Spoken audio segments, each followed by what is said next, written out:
एक रोज आसमान में काले बादल छाने लगे। देखते ही देखते इन बादलों ने महाभयानक रूप ले लिया। शेरनी ने गाय से कहा, गाय बहन, मैंने आज तक इससे पहले ऐसे बादल कभी नहीं देखे। इन्हें देखकर तो ऐसा लग रहा है आज इतनी वर्षा होगी कि पूरा जंगल डूब ही जाएगा। गाय घबरा के बोली, हाँ बहन, अगर जंगल में बाढ़ आ गई तो हम सबका क्या होगा। ये दोनों बातें कर ही रहे थे कि आसमान से पानी की मोटी मोटी बूंदें गिरने लगी। शेरनी बोली, गाय बहन, इससे पहले पानी भरना शुरू हो जंगल के ऊंचे वाले हिस्से में चली जाओ। मैं अपने बच्चों को लेकर तुम्हें वहीं मिलूंगी। गाय फौरन जंगल के ऊंचे वाले हिस्से की ओर चल दी। जंगल के और भी जानवर ऊंचे वाले हिस्से की तरफ भाग रहे थे।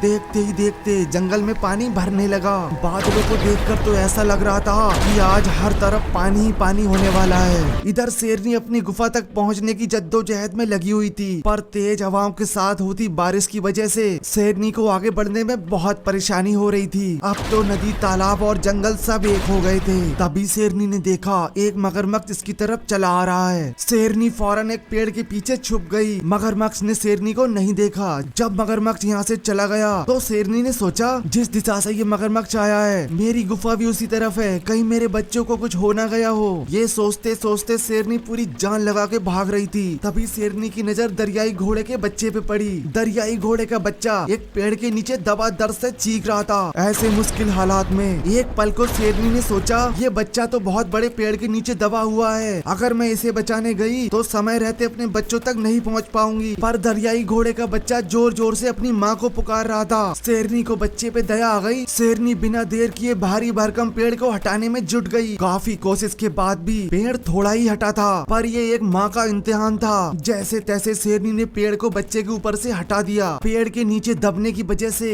बच्चा ठीक से खड़ा भी नहीं हो पा रहा था। शेरनी समझ गई, अगर मैंने इसे यहाँ छोड़ दिया तो ये पानी में डूब के मर जाएगा। इसलिए शेरनी बच्चे को अपने ऊपर बिठा के जैसे ही मुड़ी, इसके सामने वही मगरमच्छ खड़ा था। शेरनी ने आसमान की तरफ देखा और कहा, या मेरे खुदा, कितनी परीक्षा लेगा मेरी। शेरनी का नरम नरम मांस देख मगरमच्छ खुशी से लोटपोट होने लगा। पर वो कहते हैं ना, मारने वाले से बड़ा बचाने वाला होता है। अचानक मगरमच्छ के ऊपर आसमानी बिजली गिरी और मगरमच्छ वहीं ढेर हो गया। शेरनी बिना देर किए बच्चे को ऊपर बिठा के अपनी गुफा की तरफ चल दी। पानी का स्तर भी लगातार बढ़ता जा रहा था। खैर, काफी मुसीबतों को उठाने के बाद शेरनी अपनी गुफा पर आ गई। जब शेरनी ने गुफा के अंदर देखा तो गुफा में शेरनी के दोनों बच्चे नहीं थे। ये देख शेरनी का कलेजा मुंह को आ गया। शेरनी ने गुफा के आसपास नजर डाली, पर हर तरफ पानी ही पानी था। शेरनी समझ गई उस मगरमच्छ ने उसके बच्चे को खा लिया होगा। शेरनी ने दुखी मन से कहा, जब मेरे बच्चे ही नहीं रहे तो मैं भी जीकर क्या करूंगी। शेरनी खुद को पानी में डुबाने लगी। शेरनी के साथ साथ दरियाई घोड़े का बच्चा भी डूब रहा था। अचानक दरियाई घोड़े का बच्चा मामा पुकारने लगा। तभी शेरनी को इस बच्चे की माँ का ख्याल आया। अब शेरनी बच्चे को लेकर ऊंचे वाले हिस्से में आ गई। यहाँ पर शेरनी के दोनों बच्चे दरियाई घोड़ी के साथ सुरक्षित खड़े थे।